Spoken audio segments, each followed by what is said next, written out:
filósofos. Platón es considerado uno de los grandes porque es el primero en integrar los 5 grandes temas de la historia de la filosofía que habían hasta ese momento. Es decir, integra la ética o psicología como una concepción del ser humano y de su conducta, con una teoría de la realidad, como realidad conocida, una teoría del conocimiento, una reflexión ética y una reflexión política, teniendo como punto de engarce en todo este proceso la propia concepción del ser humano. Es cierto que en pocos autores sus aspectos vitales y biográficos tienen tanta importancia en el desarrollo de su obra y de su pensamiento como en Platón.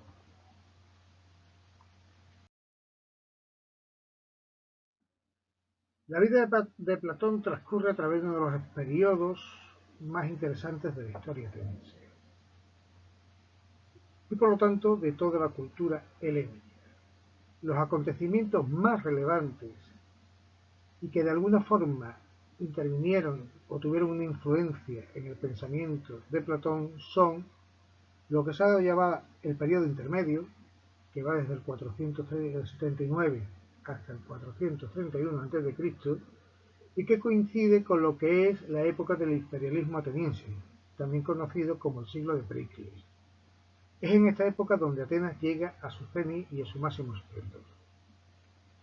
Pericles, con la contratación de arquitectos, de escultores como Fidias, de literatos como Sófocles, Esquilo, Eurípides, desarrolló el máximo esplendor ateniense.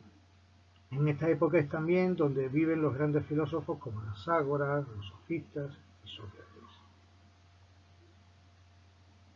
Este periodo fue interrumpido por lo que se dio en llamar la Guerra del Peloponeso. La Guerra del Peloponeso es un periodo que fue entre el 431 a.C. y el 404. Es una guerra heredera de una guerra fría anterior que se dio como consecuencia de las guerras médicas, donde el imperio, o mejor dicho, perdón, no el imperio, sino una alianza de sociedades o de polis helénicas se opusieron a lo que fue el imperio persa, o el imperio medio, de ahí el nombre de guerra médica. Las guerras médicas tuvieron 2 acontecimientos, 2 batallas importantes. La que se llama la batalla de las Termópilas o el paso de las Termópilas, conocido por la película 300, donde Esparta es derrotada, y lo que fue la batalla de Salamina, donde la flota ateniense se impuso sobre la flota persa. A partir de ese momento, digamos, Atenas coge una hegemonía y crea un malestar dentro de la cultura helénica. Malestar que se va traduciendo en los años y que terminó derivando después en lo que es la Guerra del Peloponeso. La Guerra del Peloponeso constituyó no solamente un acontecimiento bélico, y no solamente una cuestión militar o de influencia. La Guerra del Peloponeso era la guerra entre 2 formas de entender la sociedad. Es la lucha entre la democracia representada por Atenas y la aristocracia representada por Esparta. También la lucha de la tierra, de la agricultura como forma principal de economía, contra el mar, es decir, contra el comercio como forma principal de la economía. Esta guerra duró más de 30 años y acabó con la victoria de Esparta sobre Atenas. En el 404, y tras haber soportado grandes sufrimientos, los atenienses acaban por aceptar la derrota. Gracias a Esparta, por esta vez clarividente, Atenas se escapó de una destrucción total, destrucción que reclamaban polis como Corintio y Tebas. Esparta había ganado la guerra, venció a la aristocracia sobre la democracia, pero Esparta no estaba preparado para gobernar las ciudades griegas. A raíz del fracaso de Atenas, Esparta quiso gobernar Atenas de un modo muy peculiar, aparentemente democrático. Para ello son elegidos un grupo reducido de ciudadanos que son conocidos como los 30 tiranos. Este grupo, estos 30 tiranos, Llevaron una política reaccionaria y totalmente despótica, que terminó en un año. Fijaros cómo sería que la palabra tirano significa lo que significa en la actualidad, ¿no? Hubo una revuelta general liderada por Trasíbulo, que se apoderó nuevamente del poder en Atenas y restableció la constitución democrática. Este nuevo gobierno democrático, que sustituye al gobierno de los 30 tiranos, es el que juzgó y condenó a muerte a Sócrates. La condena a Sócrates fue por dos causas. La primera, por no reconocer a los dioses atenienses, y la segunda, por corromper a la juventud. No es el concepto de corromper a la juventud como lo tenemos ahora mismo en nuestra sociedad, es decir, no es una cuestión erótica o sexual. En realidad, a Sócrates lo juzgaron porque muchos de sus discípulos, o gran parte de la voz cantante de los 30 tiranos, eran discípulos suyos. O sea, muchos de sus discípulos formaron parte del gobierno de los 30 tiranos, y entre ellos los parientes de Platón, un tío y dos primos. Platón nació entre el 428 y 427 a.C. Era de una familia noble, una familia aristocrática, tal como entendemos hoy la nobleza y la aristocracia. Su padre, Aristón, era descendiente, o se le atribuye la descendencia de Codro, el último rey de Atenas. Y su madre, Peristione, era descendiente del famoso legislador Solón. Platón en su juventud participó en las guerras del Peloponeso, como hemos señalado antes, que significó la derrota de Atenas frente a Esparta, y en sus primeros años de juventud fue discípulo de Crátilo, un filósofo sofista que era seguidor de Heráclito y que tendría una gran influencia en el pensamiento de Platón. De hecho, las ideas de Heráclito a través de Crátilo influyeron en Platón en su concepción del mundo sensible. Como he dicho antes, con 21 años pasó a formar parte del círculo socrático, y ahí él recibió una gran influencia de Sócrates. De hecho, la primera parte de las obras platónicas, lo que se llaman los diálogos de juventud, son de una clara influencia socrática.